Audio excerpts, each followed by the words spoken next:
કલયુગ 5000 વર્ષે પૂરો થઈ જાય છે કે કલયુગ 4,32,000 વર્ષનો? બસ આ ચર્ચા છે. પણ ક્યારે એ વિચાર્યું કે આપણે કલયુગી માનસિકતાથી કેમ જીવીએ છીએ? કોઈ પણ યુગ હોય, આપણે કઈ માનસિકતાથી જીવીએ છીએ એ મહત્વનું છે. યુગનું મહત્વ નથી. યુગનો પ્રભાવ આપણા જીવન પર પડે, પણ આપણા વ્યક્તિત્વ પર ન પડવો જોઈએ. તો એને કહેવાય તમારી ભક્તિ. તમે યુગ બદલવાની રાહ જુઓ છો, એ આપણી કમજોરી છે. આપણે જ્યાં છીએ ત્યાં એક યુગનું સર્જન કરી શકીએ છીએ. આપણા પરિવારમાં, આપણા મિત્રોમાં, આપણા સગાવલાઓમાં, આપણે જે સોસાયટીમાં રહેતા હોય તે, આપણે જે શહેરમાં રહેતા હોય તે, રાજ્યમાં રહેતા હોય કે રાષ્ટ્રમાં રહેતા હોય, ત્યાં આપણે એક યુગનું નિર્માણ આપણે કરી શકીએ છીએ.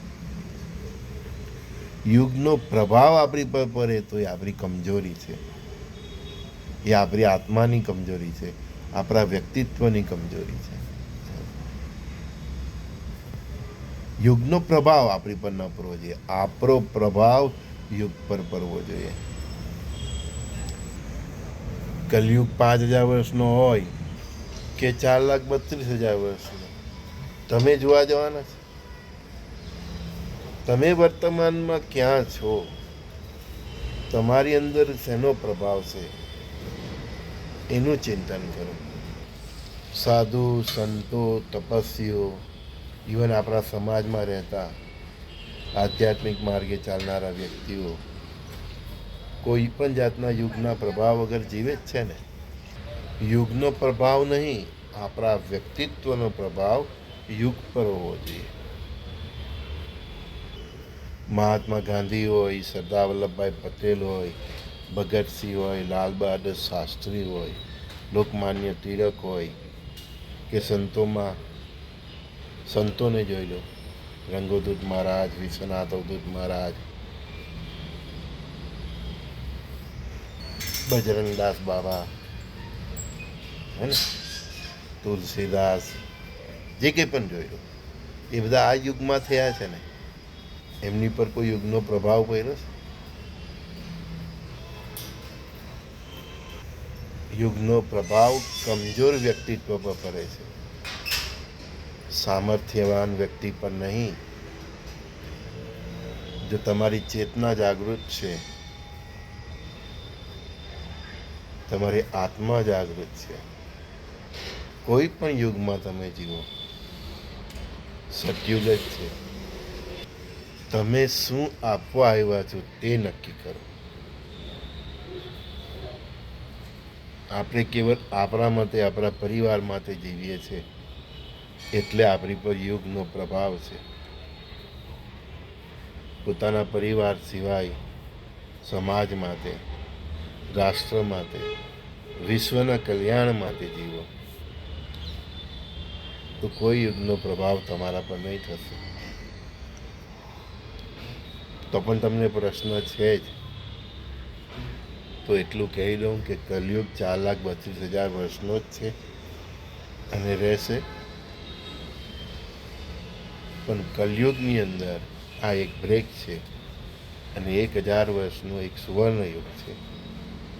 એમાં ભારતનો 80-100 વર્ષનો દાયકો છે, સુવર્ણ યુગ છે ભારતનો.